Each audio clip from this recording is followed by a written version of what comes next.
In this video, we're going to talk about employees. This is the first in our payroll series of videos. We're going to talk about the different kinds of workers. So there are 6 categories of workers: common law employees, statutory employees, statutory non-employees, independent contractors, individuals referred by a temporary help agency, and leased employees. The first 2 have unique tax and reporting requirements for payroll. The other 4 are generally just paid as a regular disbursement of funds.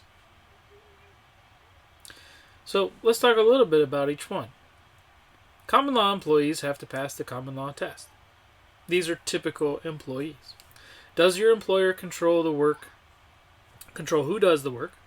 Control what will be done, how it will be done, when it will be done? If the answer is yes, then the person is an employee. Statutory employees are a little bit different. If workers are independent contractors under common law rules, meaning they don't fit one of those common law tests, they still might be treated as employees by statute. That's why we call them statutory employees, for certain employment tax purposes, if they fall within any one of the following 4 categories, and meet 3 conditions described under Social Security Medicare taxes. So, some delivery drivers qualify as this, some life insurance sales agents, some people who work at home with stuff that employers provide, and some traveling salespeople. Now, you can find out the details and the specifics of all of this at the IRS website.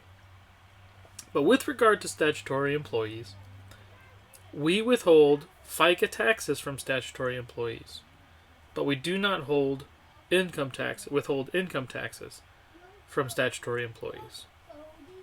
So let's talk about statutory non-employees.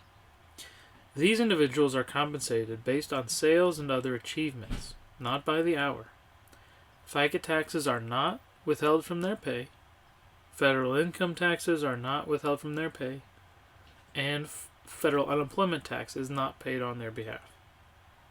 These are direct sellers, licensed real estate agents, and companion sitters. Now, for more specifics on these types of individuals, you can go to the IRS website where they have much more detail related to who these individuals are. Independent contractors. The general rule is that an individual is an independent contractor if the payer has the right to control or direct only the result of the work, and not what will be done and how it will be done. The independent contractor must provide to the payer a taxpayer identification number, which can be a Social Security number or an employer identification number. Independent contractors are subject to self-employment tax. And again, for more details on independent contractors, you can go to the IRS website.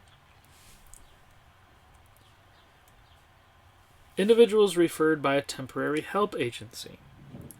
Persons referred to the employer by a temporary help agency to assist the employer during peak times or replace absent employees.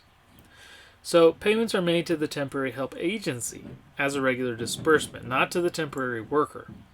The temporary help agency is responsible for withholding taxes and paying federal unemployment tax.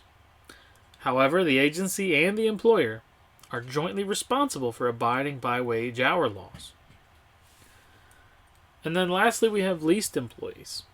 When using a professional employer organization, or PEO, the PEO becomes the employer for tax purposes, and the client firm pays the PEO as an ordinary disbursement. The client firm can still hire or terminate leased individuals as it chooses. The PEO and the client firm are jointly responsible for abiding by wage hour laws. Now, when we talk about wages subject to federal employment taxes generally include all pay you give to an employee for services performed. The pay may be in cash or in other forms. It includes salaries, vacation allowances, bonuses, commissions, and taxable fringe benefits. It doesn't matter how you measure or make the payments. Amounts an employer pays as a bonus for signing or ratifying a contract in connection with the establishment of an employer-employee relationship, and an amount paid to an employee for cancellation of an employment contract and relinquishment of contract rights are wages subject to Social Security, Medicare, and food taxes and income tax withholding. So I pulled this from the publication 15, or what's called the Circular E, which I'm going to show you in a minute. But it's a fairly long description, right, of what wages are. Wages are not simply money that's given to the employee. So we have to be cognizant of that. Now, amounts paid to independent contractors. Payments made to independent contractors in excess of $600 are reported on Form 1099 MISC. If the independent contractor does not provide a taxpayer identification number, the client firm may have to account for backup withholding tax on payments that are made to the independent contractor. The current rate for that is 24%. Now, some consequences. The cost of not following IRS rules for employees can be substantial. Employers are 100% liable for the federal income tax withholding and FICA taxes they failed to withhold from their employees. Employee rights are protected by wage hour laws, civil rights laws, and immigration laws. The Affordable Care Act requires employers with 50 or more employees to provide employees with minimum affordable insurance, health insurance, and pay a federal tax.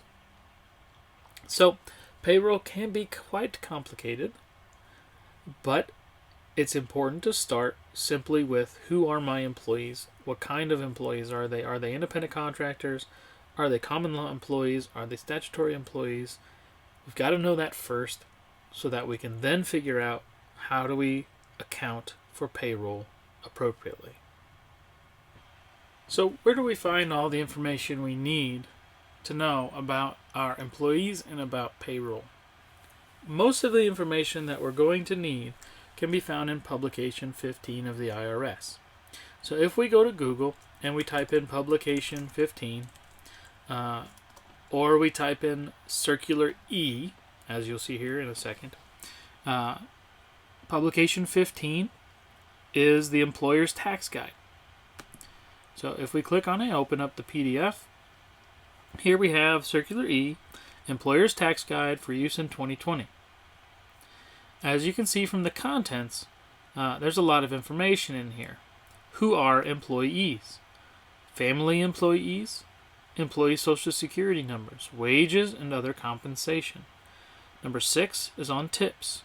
Number 7 is on supplemental wages. Number 8 is on the payroll period. Number 9, withholding from employees' wages. Depositing taxes, filing forms, right? There's a bunch of stuff in here. It starts out with telling you what's new from previous periods, what's new for 2020. And then it goes into all of the details. Now, as you'll see, this document in total is about 50 pages long. But this is where you're going to find information that you need to know about employees. And so let's try to click the link here. Who are employees? If you click on the number here, it will take you to the page where that starts. So generally, employees are defined either under common law or under statutes for certain situations.